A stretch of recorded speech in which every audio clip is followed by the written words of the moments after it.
Welcome back to short exercise. मेरा नाम है शोएब और दोस्तों जो चीज़ आज आपको बताने वाले हैं ना, शायद आप सभी स्टूडेंट काफ़ी ज़्यादा वेट कर रहे होंगे। इस वीडियो को एट द एंड तक देखना क्योंकि लास्ट में कुछ ऐसे पॉइंट्स ऐड करूंगा ना जो आपके लिए काफ़ी ज़्यादा बेनिफिशियल होंगे। क्योंकि दोस्तों आपको पता है कि आज है 29 जिस दिन ये वीडियो पोस्ट हुई है।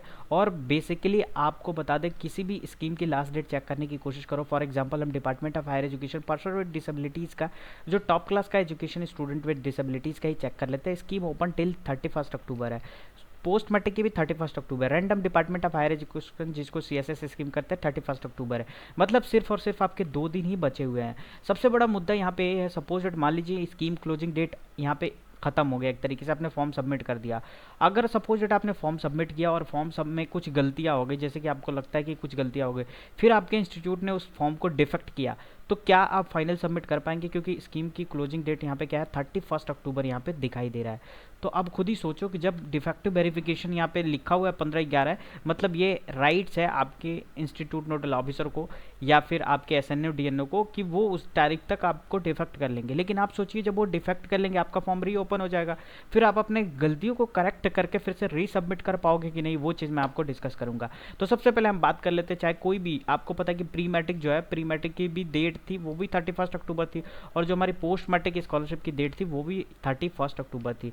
जैसे कि चाहे किसी भी स्कीम की बात करें, UGC की बात कर लिए, चलिए 31 अक्टूबर, और यहाँ पे भी देख सकते हैं ईशानोदय स्कॉलरशिप की। चलिए हम थोड़ा सा कुछ और स्कीम की बात करते हैं जो प्री मैट्रिक के क्लास के अंतर्गत, जैसे स्कूल वाले हैं, इनकी भी 31 अक्टूबर थी, और ये पोस्ट मैट्रिक या कॉलेज वाले हैं, इनकी भी 31 अक्टूबर। मतलब जितने भी नेशनल स्कॉलरशिप पोर्टल पे, चाहे हमारे फ्रेश स्टूडेंट है, रिन्यूअल स्टूडेंट है, अभी तो फिलहाल जिस टाइम मैं इस वीडियो को बना रहा हूँ, शायद आप पता नहीं कब इस वीडियो को देख रहे होंगे, 31 अक्टूबर है। इट माइट भी चांस की एक्सटेंड हो। उसके पहले मैं आपको बता देना चाहता हूँ एक्सटेंड होगा या नहीं, उसके बारे में थोड़ी देर में डिस्कस करते हैं। फिलहाल के लिए बता दूं, अगर suppose date scheme closing date यहाँ पे क्लोज हो गई, suppose date 31 is final date, फिर आपने फॉर्म को सबमिट किया, क्या पता आपके कुछ मिस्टेक रह गए, आपने डॉक्यूमेंट गलती से सबमिट कर दिया, क्या पता आपके इंस्टीट्यूट नोडल ऑफिसर ने बोला कि इस पर साइन नहीं है, सील नहीं है, सिग्नेचर नहीं है, या सेल्फ अटेस्ट नहीं है, कुछ भी रीजन दिखा के आपके फॉर्म को डिफेक्ट कर दिया। मैं रिजेक्ट की बात नहीं कर रहा हूँ, अभी डिफेक्ट कर दिया, तो फिर क्या आप रीसबमिट कर पाओगे? जी हाँ, बिल्कुल आप रीसबमिट कर पाओगे। अगर लास्ट डेट क्लोज भी होती है तो भी आप रीसबमिट कर पाओगे। डिफेक्टिव वेरिफिकेशन का मतलब ये है 15/11/2024। अगर आपका फॉर्म फाइनल सबमिट कर दिया, अगर सपोज डेट आप में कोई एरर आ रहा है ना, जैसे कि मान लो, मैं अभी नहीं कह रहा हूँ, अभी तो डेट एक्सटेंड होगा, ये गारंटी समझिए, लेकिन लास्ट में अभी क्या होता था, लास्ट ईयर भी मैंने स्टूडेंट को सजेस्ट किया था, डेट बिल्कुल भी बढ़ने वाली थी, at the end last moment पे आपको पता है कि सर्वर बहुत डाउन होता था, तो उस टाइम बहुत सारे स्टूडेंट ऐसे ही बिना फॉर्म फिल किए हुए, मतलब डॉक्यूमेंट दिए हुए, जल्दी से फॉर्म सबमिट कर दिए और फिर कॉलेज से जाकर डिफेक्ट करा दिए, फिर उनको लास्ट डेट भी एक्सटेंड हो गई। आइडियली तो देखा जाए नेशनल स्कॉलरशिप पोर्टल पे लास्ट डेट सेम थी, लेकिन उनका एक तरीके से डिफेक्टिव वेरिफिकेशन की वजह से वो फॉर्म को फिर से रीओपन करके फिर से आराम से अपने डॉक्यूमेंट को बना के फिर यहाँ पे फाइनल सबमिट किए थे। तो ये चीज़ें होती है, छोटी छोटी टेक्निक बहुत इंपॉर्टेंट काम आएगा। जो स्टूडेंट का भी डॉक्यूमेंट किसी वजह से रुक गए हैं, किसी वजह से अभी टाइम टेकन है, प्रोसेस में है, तो वो काफ़ी काम आएगी। अब बात करते हैं दोस्तों, क्या लास्ट डेट एक्सटेंड होगी? तो अभी आपको पता है कि जो नेशनल स्कॉलरशिप पोर्टल की जो डेट आई है ना, वो आपको पता है कि 15 अगस्त से पहले ही आ गई है। हमेशा 15 अगस्त आती है, जुलाई के स्टार्टिंग से ये डेट आपको देखने को मिल गई है।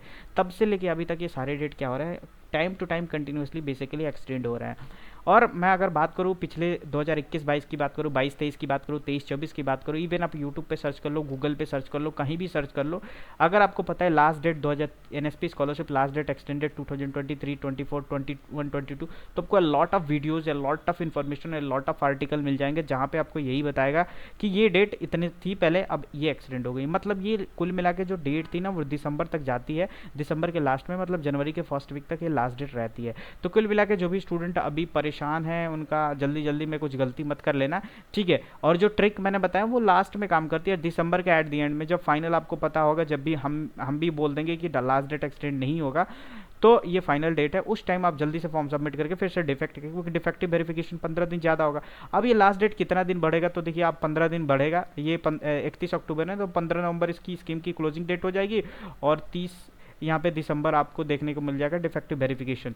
तो यही डेट बनने वाला है, और फिर DNA SNO की भी वेरिफिकेशन की डेट आपका हो जाएगा, ये 30 दिसंबर हो जाएगा। आप यहाँ पे देख सकते हैं, यहाँ पे ये जो डेट है वो 30 दिसंबर होने वाला है। तो कुछ ही दिन में आपको हो सकता है कि दिवाली के 1-2 दिन पहले कर ले या 1-2 दिन बाद करें, लेकिन ये date will be extend, don't worry about it. और कोई भी इससे रिलेटेड, आपको फॉर्म से रिलेटेड, फॉर्म फिलिंग से, प्रोसेस से रिलेटेड कोई भी इशू आता है तो कमेंट सेक्शन में जरूर कमेंट करिएगा। इस वीडियो पर भी देख रहे होंगे मैक्सिमम कमेंट है, लेकिन लाइक करें तो प्लीज़ वीडियो को जरूर लाइक करिएगा, चैनल को सब्सक्राइब करिएगा, ताकि ऐसे लेटेस्ट अपडेट आपको टाइम टू टाइम मिलती रहे। Thank you so much for watching this video.